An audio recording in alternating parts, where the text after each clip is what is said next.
혈액암 중 하나인 다발성 골수종은 주로 60대 이상에서 발생합니다. 평균 발병 연령은 약 65세인데요.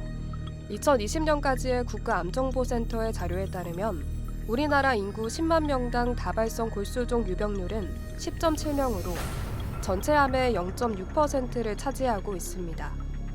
남성이 여성보다 다소 높은 발병률을 보이며 나이가 들수록 발생 위험이 증가합니다.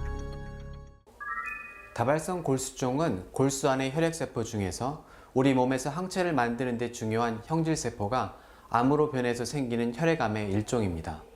백신 접종을 하면 항체가 생기게 되어 우리가 감염으로부터 보호를 받게 되는데 이렇게 항체를 만드는 세포가 형질세포입니다. 다발성 골수종에서는 이런 항체를 만드는 형질세포가 면역 기능을 거의 하지 않는 불필요한 항체를 많이 만들게 되어 우리 몸의 뼈나 신장 기능에 문제를 일으키게 되는 질병을 말합니다. 다발성 골수종은 의미불명의 단클론성 감마병증 단계를 거쳐서 무증상 다발골수종에 이어 증상이 있는 다발골수종으로 진행합니다. 70세의 의미불명의 단클론성 감마병증으로 진단됐어도 90에서 100세까지 증상이 있는 다발골수종이 안 될 때도 있는데요.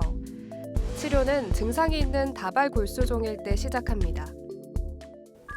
다발성 골수종은 골수세포에서 유래하기 때문에 골수가 있는 척추, 골반 등 중심 골격계를 침범하고 뼈를 용해시키는 부작용이 있어서 고칼슘 혈증, 척추 압박골절 등 뼈에 관련된 증상이 흔하게 발생되고 또한 암세포가 만드는 이상한 항체들이 신장을 손상시키게 되는 점이 다른 혈액암과 구별되는 독특한 특징이라고 할 수 있습니다.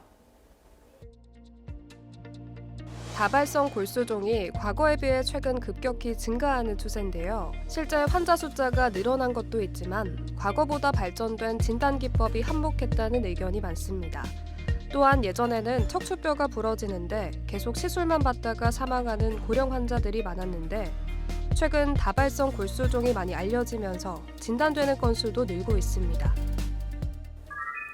사실 모든 암이 대부분 그렇듯이 원인을 분명하게 말씀드릴 수는 없습니다.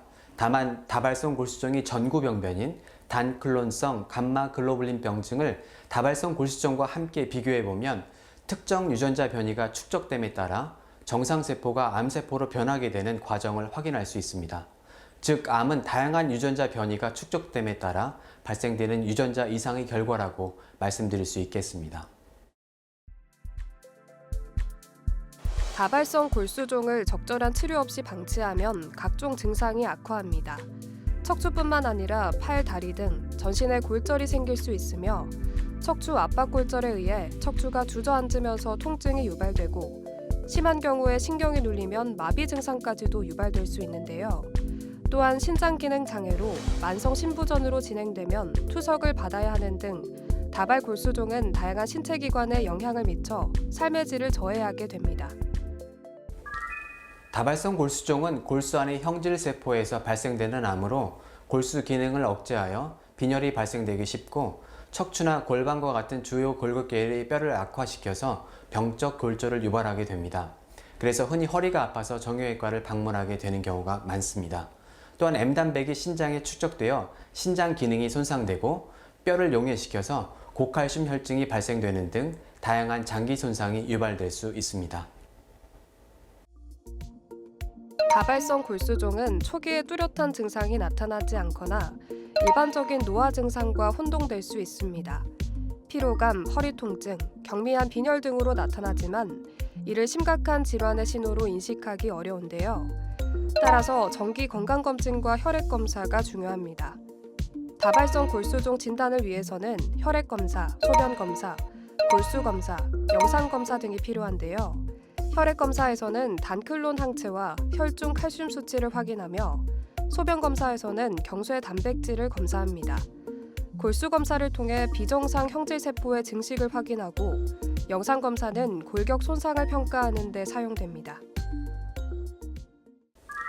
치료는 70세 미만이 비교적 다른 지병이 없는 환자라면 항암 치료를 통해 최대한 암을 제거한 뒤 자가골수 이식을 시행하는 것이 표준 치료법입니다.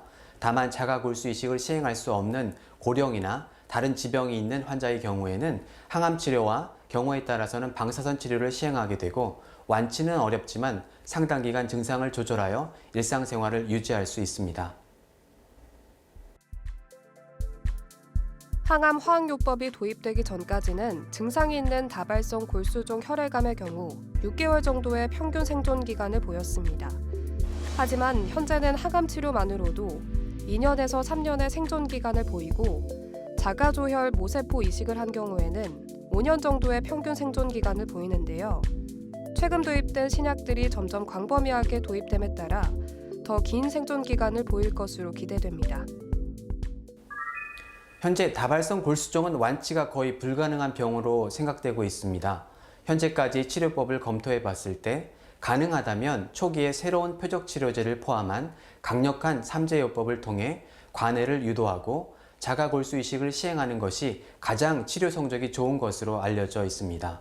현재 면역치료의 일종인 CAR-T세포 치료도 실험적으로 시도되고 있지만 현재로서는 앞서 말씀드린 삼재항암요법 시행 후 자가골수 이식이 가장 효과적인 치료라고 할 수 있겠습니다.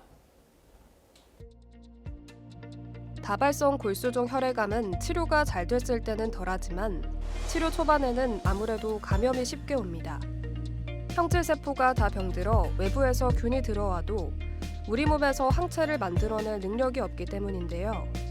이때는 38도 이상의 발열과 기침, 가래 등이 반복되면 빨리 병원에 와서 혈액 검사와 흉부 엑스레이를 찍어 폐렴이 있는지 확인해야 합니다. 다발성 골수종은 면역을 담당하는 형질세포가 암으로 되는 병으로 정상적인 항체를 만들지 못합니다.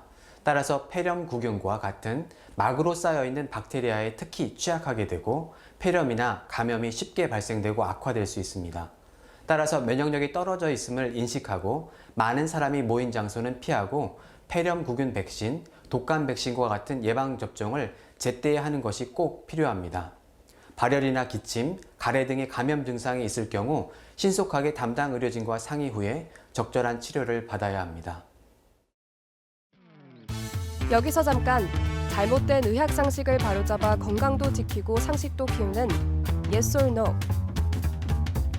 다발성 골수종은 재발이 작고 재발 때마다 주기가 짧아진다는데 사실인가요? 정답은 대체적으로 Yes라고 할 수 있습니다. 다발성 골수종은 완치가 어렵기 때문에 결국 재발을 하게 되고 기존 치료 약제의 저항을 가지게 되어 치료를 거듭할수록 치료가 어려워지는 경향을 띠게 됩니다. 잘못된 의학 상식 깨치기 Yes or No. 두 번째. 증상이 없으면 치료할 필요 없이 추적 관찰만 하면 되나요? 정답은 NO입니다. 증상은 주관적인 것으로 환자마다 느끼는 정도가 다릅니다. 증상이 경미하거나 없더라도 다발성 골수종으로 인해서 중요장기 손상이 발생되고 있다면 치료해야 합니다. 중요장기 손상은 빈혈, 신기능 저하, 뼈의 다양한 이상 소견을 말합니다. 다발성 골수종은 완치보다는 만성적인 관리가 필요한 질환입니다. 치료를 통해 증상을 완화하고 병의 진행을 늦출 수 있지만 재발 가능성이 높아 지속적인 치료와 관찰이 필요한데요.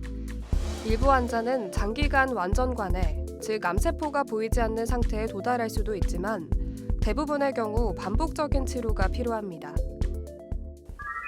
다발성 골수종은 정확한 원인을 모르고 특정한 유전자 이상을 막을 수 있는 방법도 현재 밝혀진 것이 없습니다. 다만 일반적인 건강 수칙을 지키는 것이 예방이라고 말할 수 있습니다. 금연, 절주, 적절한 운동, 균형 잡힌 식습관을 실천하는 것이 당연한 말이지만 가장 중요합니다. 한 가지 당부드리고 싶은 점은 다발성 골수종은 허리 통증 등 골격계의 통증을 호소하는 경우가 많습니다. 빈혈, 심한 허리 통증, 신기능 감소가 있을 경우 한 번쯤 다발성 골수종을 생각해 봐야 합니다.